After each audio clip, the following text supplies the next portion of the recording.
What's up, FHN? I'm Laney. And I'm Braeden, and welcome to the Nightly Show. Stick by for a look into the new building, Des Moines, Iowa's Division I basketball team predictions, and some updates on Taylor Swift.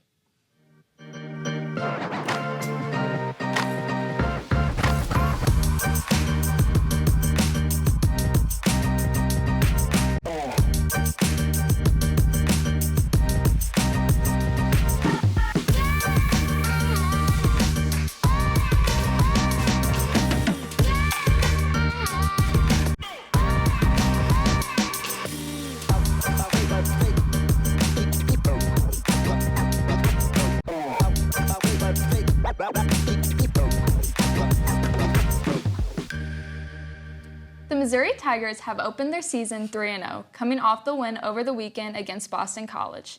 This has been enough to nab them the 6th spot in the AP poll. In more local news, a Seven Brew location is waiting approval from the city of St. Charles to open. The coffee drive-thru would replace the long-standing Fazoli's restaurant on the corner of First Capitol Drive and Friedens Road. Moving into our community, finding safe activities for kids in the city can be difficult. Listen to how Zoe Lobato sheds light on a great bike riding program in St. Louis.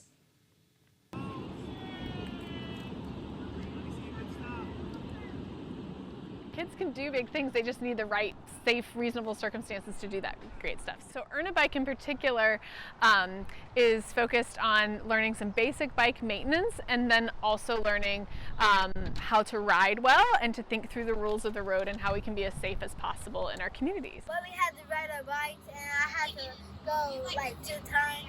That's my favorite part in like my whole entire life.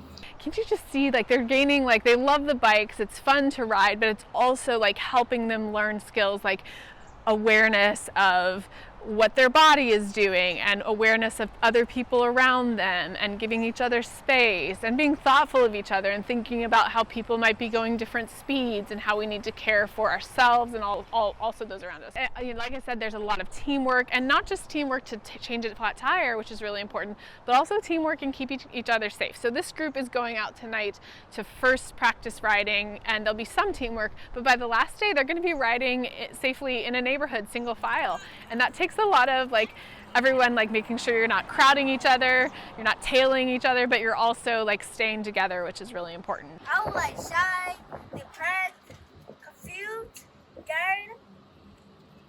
How do you feel now? Happy. The first in their series of debates, Vice President Kamala Harris and former President Donald Trump hit the debate stage September 10th on ABC News. The vice presidential debate will follow, taking place on October 1st, with Harris's running mate Senator Tim Walz and Trump's running mate Senator J.D. Vance.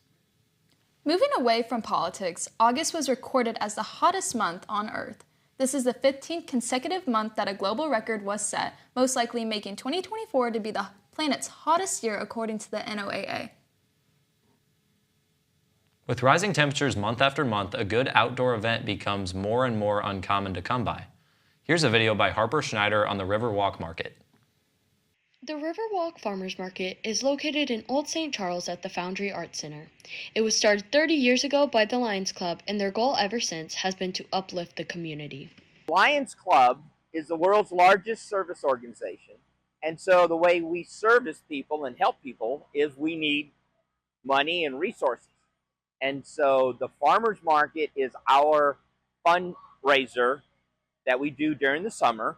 And it was the inspiration of a few of the Lions from 30 years ago. So we run the farmers market, so each individual vendor sells what they sell. But our market is different in the sense of other markets, in that every dollar that the Lions Club make from this market, we put back into the community. The market has helped individuals jumpstart their local businesses throughout the St. Charles community, including Bryland and her family. Bryland has been selling lemonade at the farmers market for 3 years and hopes to continue with her parents in future years. I didn't know what this was until I saw the art foundry. I could read because I was in 1st grade. When I was here, I didn't know that I was supposed to sell anything. So the first time here, I made a lot of tips and I got to go to Dollar Tree. With a lot of the small businesses starting at the market, businesses like the Bike Stop Cafe, a local cafe located on Main Street, St. Charles, uses the market as a place to expand and connect with customers on a deeper level. I think the farmers market has really begun to kind of get big and exciting, and they have lots of wonderful vendors. So we just think it's a great place to get out in the community and show them all the great things we have to offer. In the cafe, we're just taking orders so quickly. We don't get that personal connection, so we love that. The market has grown into a place to not only expand local businesses, but connect the community as a whole, especially through their special events that happen there during the summer. Reporting for FHN Today, I'm Harper Schneider. Next week is homecoming week. Wednesday the 25th, the annual Powder Puff football game will be played on home turf for the first time in 3 years. Following it up, Friday the 27th, FHN will take on Timberland at home for the homecoming football game. Completing the week, the homecoming dance will take place here at FHN the 28th in the main gym. The dance will start at 7 and doors will close at 8. You'll be able to purchase your tickets during lunch starting Monday.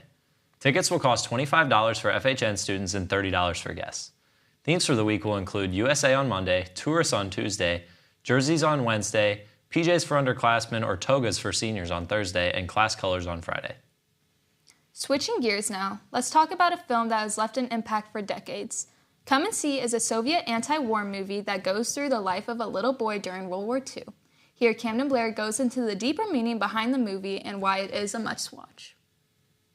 The film Come and See tells the story of Fliora, an optimistic child in 1943 wishing to join the Belarusian resistance and fight against Nazis invading his country. But as his attempts to bring freedom to his village is proven to be futile, he is plunged into a living hell which will threaten his life and sanity.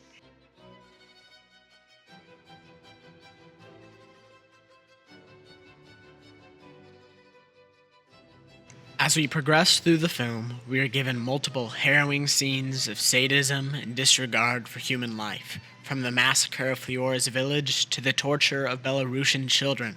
The whole of the movie doesn't stray from the twisted nature of Germany's occupation of other countries and the genocide that they carried out upon their victims. These horrific and borderline trauma-inducing scenes certainly deserve to be spoken about, but the one scene that I find the most disturbing, and the one that I have been consistently thinking about for weeks now, is arguably one of the film's most tame, and it occurs at the very end. Fliora, having escaped a burning building in a Nazi squadron, regroups with his fellow Soviet resistance fighters. As they march towards an unspecified location, Fliora finds a framed poster of Hitler titled Hitler the Liberator. Fliora has a mental breakdown. Broken by the constant torture and abuse of him and his people, he opens fire at the poster as a means of expressing his hatred. And with each fire of his rifle, he envisions reversed footage from the war. A pile of rubble is reconstructed into a beautiful building. A squadron of Nazi soldiers march back towards Germany, every bullet undoing the war. This sequence continues for multiple minutes, and eventually we reach the source of it all. An infant Adolf Hitler sits on the lap of his mother, Clara Hitler. Fliora stares at the painting, gripping the trigger of his rifle, but he can't go through with it. Years of war, millions of deaths, and unfathomable suffering all result from one man, and yet our protagonist can't do it. He gazes into the baby's eyes, and he doesn't see the megalomaniac dictator that it will someday turn into. He doesn't see the most hated man in history. He stares at the portrait and sees merely an innocent child taking a photo with his mother. Even the greatest of war films fall under one massive flaw. They don't treat the oppressors as humans. Let me explain. Take Inglourious Basterds, one of my favorite war films. It depicts Adolf Hitler as an immature man-child who has a temper tantrum every time something doesn't go his way. I'm not trying to critique Inglourious Basterds, because Tarantino's goal was never to provide an accurate example of Hitler. Still, you see where I'm going here. Adolf Hitler was such an absurdly vile and cruel person that it is nearly impossible to portray him in a film without flattening down his life to pure evil and corruption. So while I am not critiquing other films, for their portrayal of the Austrian autocrat, I'd like to praise how Alan Klimov goes about it. He doesn't illustrate Adolf as born evil or some freak of nature with darkness in his heart. He shows the tyrant as an infant child, purely innocent, a mind not yet touched with sin or madness. This is what makes this scene, in my mind, the most terrifying in the history of film, because it shows that Hitler was nothing special. Adolf was not a demon sent from hell. He wasn't a bioweapon made in a lab to wreak havoc on others. He was merely a kid in an abusive family. Come and See debunks the myth that Hitler was some inhuman creature and instead reaffirms the fact that he started as an innocent child, and the maniacal personality was something he was taught, not born with. The takeaway of Come and See was never that Hitler was misunderstood or not as bad as people say. Alan Klimov makes it his mission to show how disgusting and inhumane his actions are. But Klimov also wants to make it very obvious to the viewer that such vile hatred can only be created with a more vile hatred. Hitler's hostility was another cycle of violence, and Fliora chooses not to shoot the painting for a final time, because by doing so, he becomes another extension of the brutality that has ruined countless lives.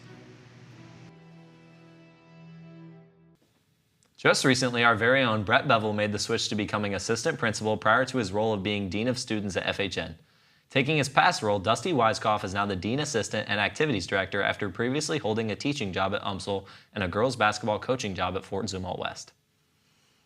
Over the course of 3 years, the production of the new school had been in progress but just recently has been in use by students and staff. The new FHN building has state-of-the-art facilities such as the weight room, auditorium, and the studio we're recording in right now. For more information about the auditorium, here's Ben Bartels and Alan Bautista. Let's go take a look. As we settle into the new FHN building for the 24-25 school year, one exciting student facility is our state-of-the-art auditorium. It features a new modern look, upgraded technologies, and expanded capacity. Along with these new features, Kim Stolzer talks about the community involvement that this new auditorium brings. We are already getting requests from the community for everything from like dance troupes to things like that. But the middle schools all want to do their band concerts, choir concerts, things like that. Everybody wants to come because it's such a big, beautiful space. Students can emit their creativity by using their upgraded workshops behind the stage to create immersive plays. Compared to the old auditorium, many feel that the school went from a Ford to a Ferrari. The VMAs just happened Saturday with many artists winning awards. Taylor Swift took home 7, adding to her total of 30. She won the top award being Video of the Year for Fortnite featuring Post Malone. This is her 3rd year in a row winning this award, having won it for Antihero in 2023 and All Too Well 10-minute version, Taylor's version, in 2022. Multiple new artists also took home awards from the VMAs. This includes Chappell Roan winning Best New Artist at her VMA debut, Sabrina Carpenter winning Song of the Year for her recent single Espresso, and Benson Boone winning Best Alternative for a song called Beautiful Things. Laney, I'm sure you know by now, but lunch has got to be my favorite part of the school day. We know, Braeden. What's your favorite thing to eat during lunch? It's got to be the sub sandwiches. It's been a favorite across the whole student body thus far into the school year. Check out this video from Mia Oldani and Dani Fugina as they take a look into the new lunch option. People often say breakfast is the most important meal of the day, but for students at Francis Hall North High School, it's lunch that matters the most.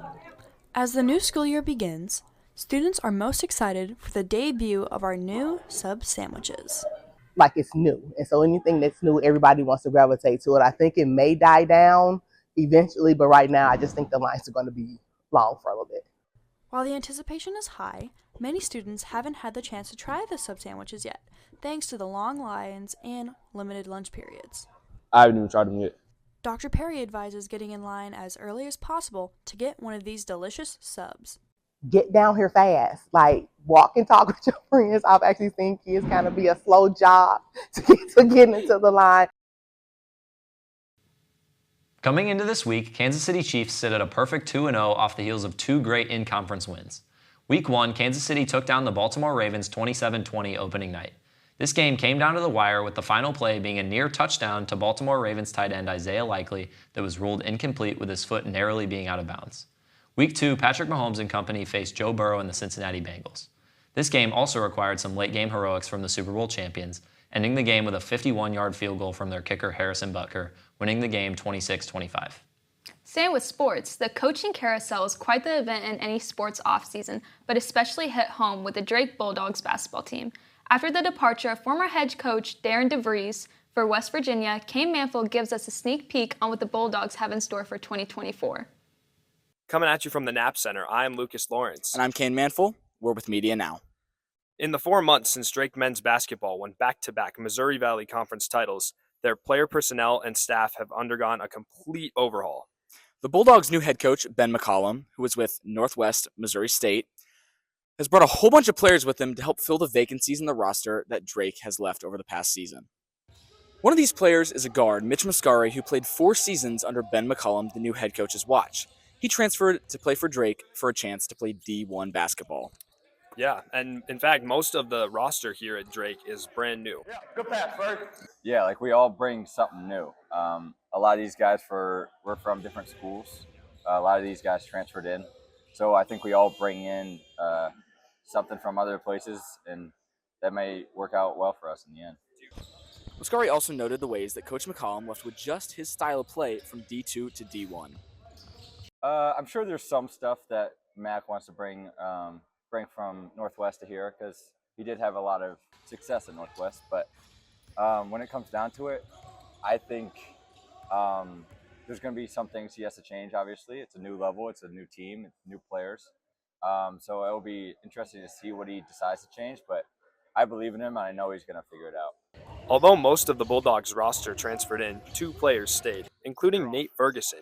Ferguson had multiple options going into the offseason. So it was going to be, if I stayed, it'd be starting over completely with the whole new staff and everything like that. And if I left, it'd also be starting over. So I like where I'm at. I love Drake. I love the campus, Des Moines, everything about it.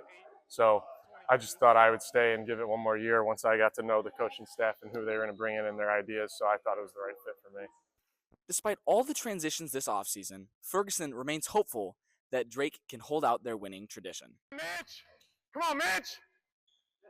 Good, Mitch! I think that what the past players and coaches have instilled in this program has been success over the past few years, which we hadn't before that as much. So I think there's that expectation of success, and that puts a lot of pressure on us. In order to achieve success, the team must have a scheme that works for the personnel. Coach McCollum ensures to build his system around his players' talent. So the way I've always built an offense is, and a defense is, it's always based on personnel. So we're treating them as though they're basically incoming transfers, essentially. Coach McCollum is treating every player like they're new. Last year just didn't happen. Yeah, basically, because everybody isn't having a new scenario, like this Drake guy's got a new coach, the Northwest Missouri State guys are at a new college, like everyone's basically brand new in this whole system. And really, it's kind of uniting these strays into a pack of Bulldogs.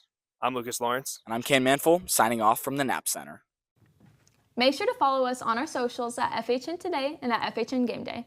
If you enjoyed this episode, make sure to leave a like and leave us a comment down below about what story you want to see covered. Once again, I'm Laney. And I'm Braeden. Signing off.